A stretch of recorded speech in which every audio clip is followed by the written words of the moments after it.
Hi everyone, Billy Bindley here. It's my birthday today, and I've got a few minutes before I'm going to have a beer with a good friend, one of my best friends, has the same birthday as me, lives just down the road. So uh, I thought before I have to get ready to leave, I would make a video on Brazilian Jiu-Jitsu for the white belts at the school that I train and teach at. Okay, so just some context if you are perhaps one of my friends watching this and you don't do Brazilian Jiu-Jitsu, or you don't train at our school, I teach Brazilian Jiu-Jitsu fundamentals classes. So they are primarily designed with white belts in mind, but we don't exclude other belts from doing the class.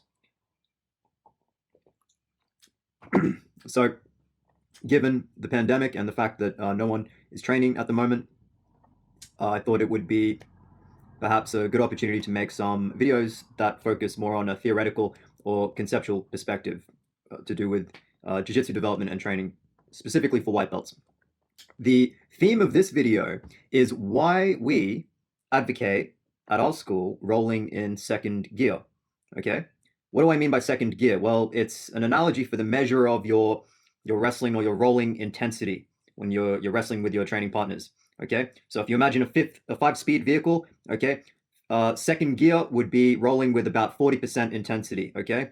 So obviously it doesn't have to be so mathematically precise. And how do you tell what gear you're in? Well, you roughly have a good feel of your own athleticism and your physical fitness, so you know how hard you can go, and you know how hard you're going at any given time. Okay, so we advocate second gear.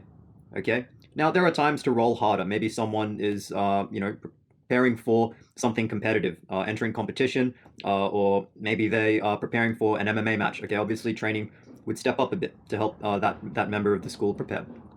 Okay, but that's something that's conscious. It's discussed. Okay, on any given day, if you're just rolling in class or on an open mat, we advocate rolling in second gear. Why?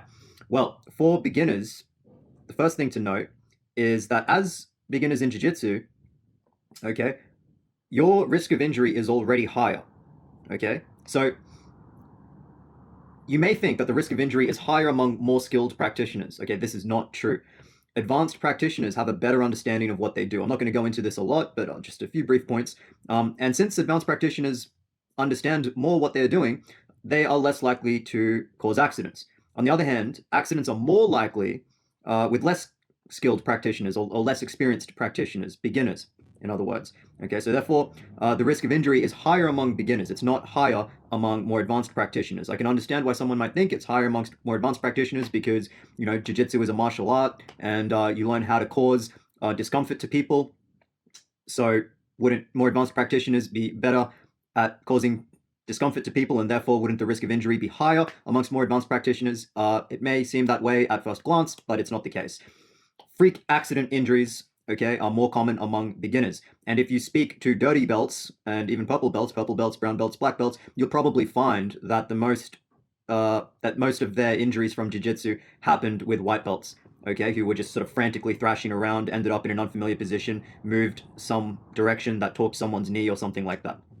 Okay, that's actually true for me. Okay, I have never had any very serious injuries from grappling, and my more serious injuries in grappling have been from, freestyle and Greco-Roman wrestling rather than from Brazilian Jiu-Jitsu because I'm in second gear all the time. But even the injuries I've had in Brazilian Jiu-Jitsu have been from white belts rolling in fifth gear because there seems to be so much on the line. There really isn't. Okay.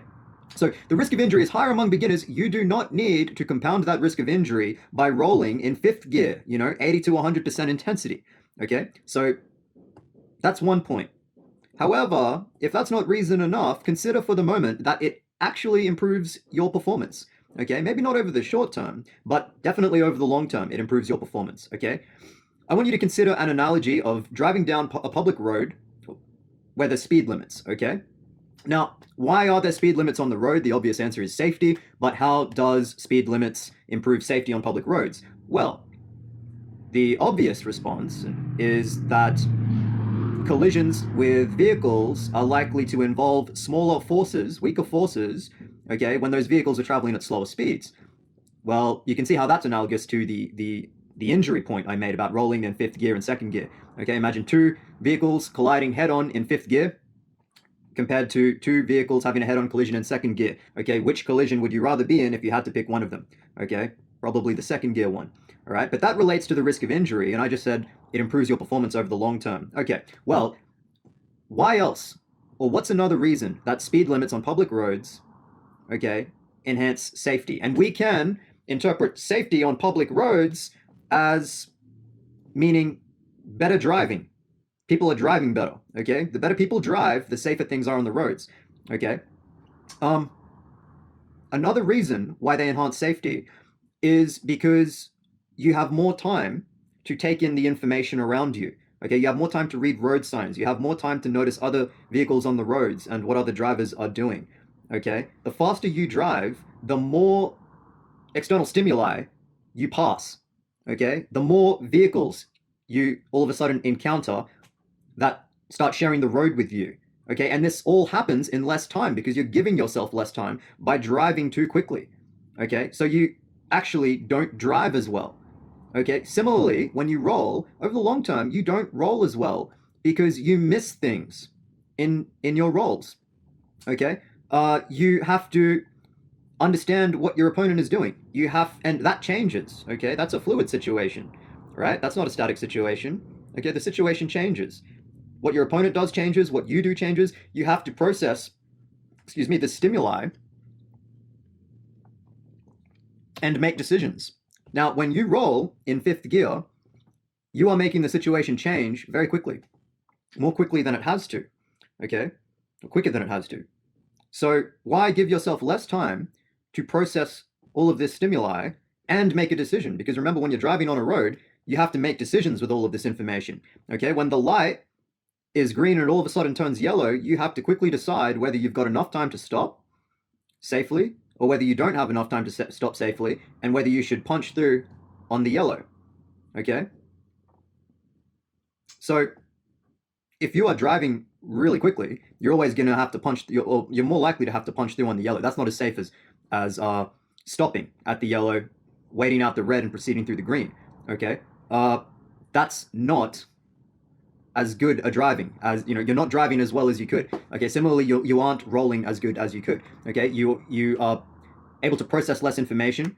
You're making more information come, pass you in less time, and you're having to make you're forcing yourself to make more decisions in this reduced amount of time. Okay, this all leads to poorer performance than what's possible.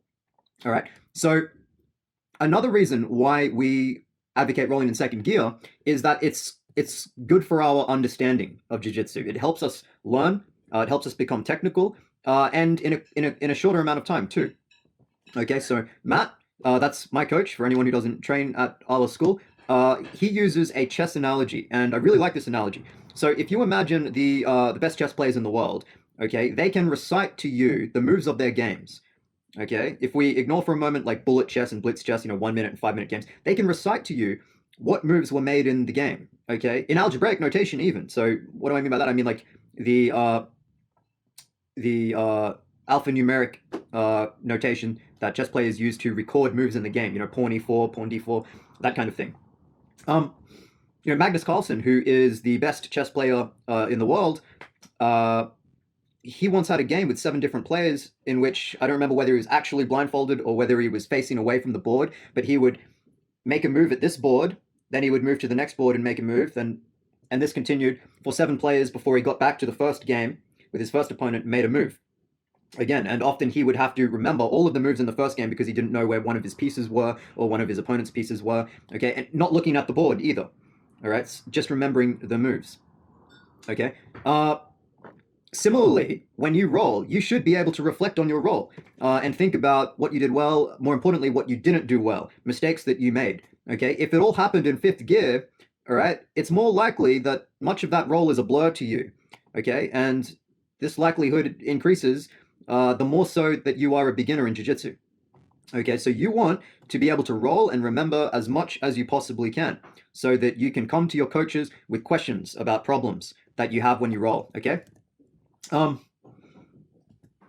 had a private lesson with a chess coach once, okay, and I played chess at 1 minute time limit, 5 minute, 10-minute, and if I've got the time, sometimes I play a 30-minute game. Okay, I used to play games that would last several days. You know, you come back to the computer and you make a move, and then maybe you don't look at it for the rest of the day. But I don't really play those anymore because I don't have the time. But this chess coach for our private lesson, he went online and looked at my online chess account and looked at my games history. Okay, he ignored all of the games that were 1 minute or 5 minute games because those are analogous to the second gear roles you have at the gym where things are a blur and your decisions are rushed. They aren't the best representation of your tactical acumen, your conceptual understanding. Okay, so he wanted to look at some of my games and critique them for me so that I could improve. He only looked at games with big time limits because he knew that the moves that I were made were considered. Okay, they were deliberate moves. Okay, so if I made a mistake, it's not due to the time. It's like it's because of a conceptual misunderstanding or a misconception that I have. Okay, so yeah, the chess analogy is good. Just imagine trying to play chess when you're fatigued and you're rushing. Okay, well, you've all heard the cliche that jiu-jitsu is kind of like human chess, all right? So that's another point. You know, you can't reflect on your rolls when you roll in fifth gear, all right? But there's something else. It's not just that everything happens so quickly and things can be a bit of a blur. You're also more tired. You're significantly more fatigued when you roll in fifth gear than you are when you roll in second gear. You're physically tired. That makes it harder to think, both when you're trying to reflect on the roll after the fact and during the roll. Okay, don't do anything which makes it harder to think. Right. Which brings me to another point. When you roll in second gear, you save gas. Okay. When you roll in fifth gear, you waste gas. Okay. When you roll in second gear and you save gas, you've got energy for when you really need it. Okay. Furthermore, you have better odds of being able to fatigue an opponent who's rolling in fifth gear. How could you fatigue your opponent when you're rolling at the same intensity unless you're a lot fitter than them? And if that's your strategy, just start doing physical training and boot camps or something like that. Okay, that's not a very good strategy for becoming good at jiu-jitsu or grappling. Okay, that brings me to another point. Rolling in second gear and carrying out jiu-jitsu techniques effectively, successfully, that's the measure of your ability. Okay, if you have to be in fifth gear to perform jiu-jitsu techniques successfully, you aren't good at them. Okay, right? Something that I see a lot, especially when it's getting close to a grading, is beginner students, white belts, maybe like people who have or students who have gotten their blue belt that haven't had it for very long, so they're towards the blue belt end more so than the purple belt end of blue belt. Or they're towards the white belt end of blue belt more so than purple belt is what I mean. They might roll with a lot of intensity, fourth or fifth gear, and start tapping people. All right, and sometimes after they tap someone, they look up at the coaches, right, just to hope that they noticed. Maybe they think that this will help them get their next tip at a grading or a belt promotion or something. Look, if anyone noticed that has any say in that, they weren't impressed. They were the opposite. Okay. I actually don't have anything to do with decisions about who gets a tip at a grading or who gets promoted to the next belt, but the person who does have a say does talk to me about people's progress. He asks me how people are doing in the fundamentals class and that kind of thing. Okay, as coaches, we have to track the progress of students, and that kind of thing, if anything, can, for example, if someone was thinking about giving you a tip at the next grading and all of a sudden you start doing that all the time, maybe you're not getting that tip. Okay, because being able to do it in second gear is the measure of your ability. If you had to be in fifth gear, what does being in fifth gear add to the technique? It adds horsepower. It adds athleticism. Okay, those properties are they're independent of technique. Okay, which means technique was not enough for you to do it. Okay, something extra was needed. Okay, and we judge your ability on technique. Right. So when you add all of this physical horsepower to the equation, you're adding a bunch of stuff that we aren't interested in, a bunch of stuff that we do not think is a measure of ability. All right, it's not a unit of measurement for ability. Technique is, and you can best display technique by being in second gear. Okay, that brings me to another point. You can train more when you roll in second gear all the time. All right, so you're not as sore the day after training. You don't spend as much time away from the mat due to injury, because the risk of injury is low when you roll in second gear, which I've discussed already. But even without injury, you're not as sore the next day. You recover from training quicker, which means you get back on the mat sooner and you spend more days a year on the mat. Over the long term, this is going to make you better quicker. All right. If just think about someone who trains twice a week in fifth gear and doesn't do any more training because they're sore all the time and it's a physical effort to do that. Compared to someone who can train 3 or 4 days a week because their body feels good. Okay, the person who trains 3 or 4 days a week is going to get better much quicker than the person who trains 2 days a week because they are sore all the time from training. Okay, which brings me to my next point. And occasionally when I talk to students about rolling in second gear, sometimes the response is something like this, won't I just get overwhelmed all the time? If I'm in second gear and my training partner is in fifth gear, don't I have to step it up a notch to be able to handle them? That kind of concern, okay? And it's a fair enough question, so deserves a fair answer, I think, and I'll leave it up to you, as always, whether or not you think these are fair answers or convincing arguments, okay? Well, firstly, this isn't a problem, okay? There's no winning and losing in training. You can step it up to fifth gear to be able to handle them, right? But just know that when you step it up, you're not stepping up your jiu-jitsu, you're stepping up your physical athleticism, okay? You're stepping up your intensity, which is something that we do not capture in our measure of your progress, okay? And like I said, there's no winning and losing in training anyways, so it doesn't really matter if your opponent can overwhelm you. If you care about that kind of thing, maybe it's some consolation to know that they have to be in fifth gear to overwhelm you, okay?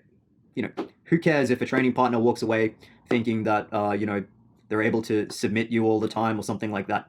Doesn't matter. But look, if that's not much consolation, sure, maybe over the short term, being in second gear all the time means getting overwhelmed a lot. Okay, if you know me in real life, I'm not a very big man.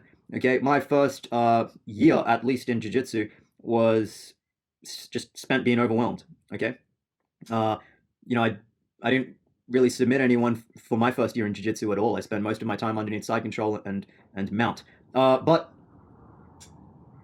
I've spent this video arguing that it improves your performance over the long term. So over the long term, no. Much less of the time, or you will be overwhelmed by opponents in fifth gear much less of the time over the long term, the sooner you start rolling in second gear, okay? Because you're able to think better than them, you're able to make better decisions than them. It's a state that you're used to being in, okay? And I'd like to think that the person who makes wiser decision is going to come out on top most of the time, is going to come out better most of the time than the person who is not able to think as well, not able to make as good decisions, but working up more of a sweat, okay? And like I said, all things considered equal, you're able to train more than other people in fifth gear. Now, the point I'd like to return to the point about being able to spend more time on the mat because you train in second gear, because you need less time to recover, you're not as sore the day after training, etc. That is a great solution to the issue of students who have some other physical activity they do other than jiu-jitsu. Okay, so if you like to do gymnastics, for instance, or you like to do yoga can actually be pretty physically demanding. Maybe you play a team sport and that's hard on the body. All right, maybe you wrestle and you box because you do MMA, or you do Muay Thai or something like that. Well, good luck keeping all of that up as you get older and rolling in fifth gear all the time in jiu-jitsu. All right, knock it back to second gear and you'll be able to keep up all of the other physical activities you do and be doing jiu-jitsu as well. Okay, so it's hard to see a downside in my humble opinion. All right, so I think that just about brings me to the end of this video. I'd like to wrap it up now. If you have any questions, you can post them in the comments, or if you know me in real life or friends with me on Facebook, you can message me. I'm going to start a Q&A playlist on my YouTube channel, and that's for the entire channel, anything to do with mathematics, philosophy, or this jiu-jitsu video, which is designed with white belts in mind. And that playlist will be quick responses. So maybe I'll do a video because I am getting questions on the YouTube channel and video requests. So that playlist will be for quick things. And I might, answer several questions in one video about disparate topics, all of them to do with philosophy, mathematics, or this video. Okay, so I hope you enjoyed the video. If you did, give it a like and subscribe. Feel free to share it with your friends. Bye for now.